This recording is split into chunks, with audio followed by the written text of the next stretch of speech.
bite-sized guitar. I hope you're all having a good day, just like I am. Looking outside, it's kind of stopped raining, which is nice. You can do a couple of things to help me. Number one, subscribe if you're feeling generous, and number two, give me a thumbs up. It's nice to get a little bit of appreciation, and I hope I can bring some more interesting content to you in the future. So, on to today's lesson. Today we are learning about string skipping arpeggios on 6 strings. Now, I picked up these shapes from a guitar magazine many a moon ago. They were demonstrating some Paganini caprices, the 24 caprices, and the way these arpeggios were laid out, I'd never seen it before, and I was very intrigued because obviously at that point I was about 15 or 16. I was very aware of string skipping arpeggios on 2 strings, for example, maybe like this. And I was very aware of major and minor string skipping arpeggios, sweep picking arpeggios.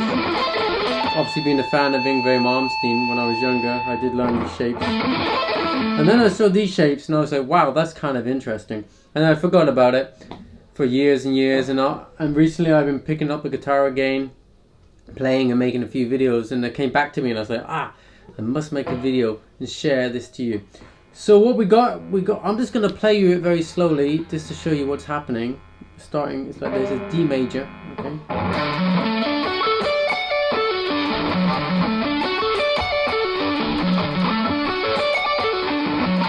So that's it. I'm going to play it slowly for you. So it's 10th fret on the bass E, hammer onto the 14th on the bass E. So first finger and little finger, I have a little hammer on there. And then I'm gonna use my second finger to cover the A string on the 12th fret and the D string. So it's like that.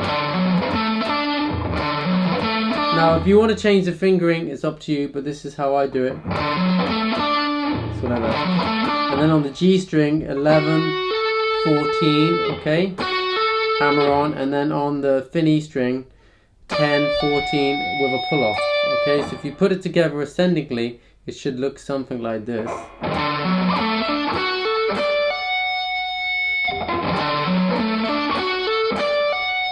Also, I've got a scarf around here just to get rid of some of the unwanted string noise. But when you're playing, your palm here is a very good tool to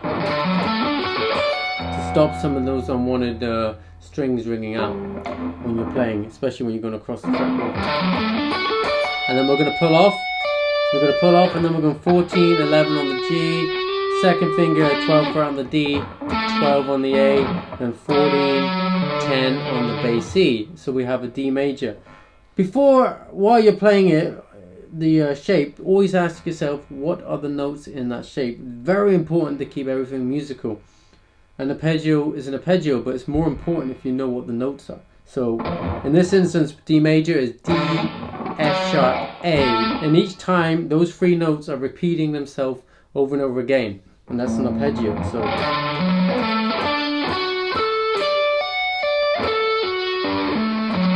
that's the D major. Now we're going to look at the minor. Now the only difference between major and minor is the third and the minor third. So a minor third in this instance will be an F natural.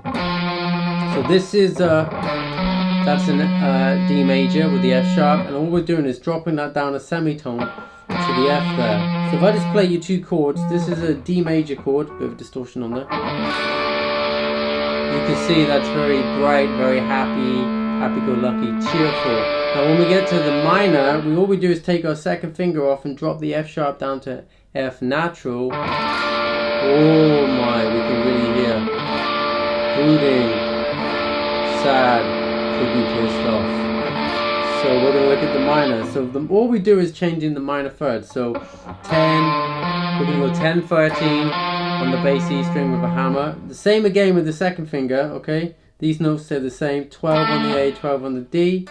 So then we're going to go on the G string on the 10th fret, hammering onto the 14th fret. Here's our F natural again. And then on the thin E string, 10, 13. So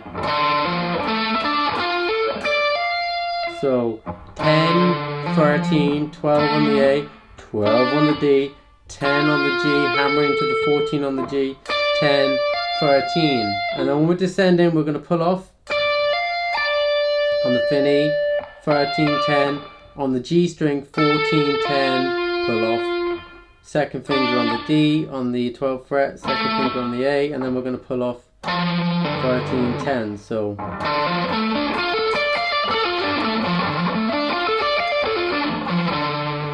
there are two shapes, and of course once you've mastered them in that position, you want to play them everywhere on the fretboard, everywhere.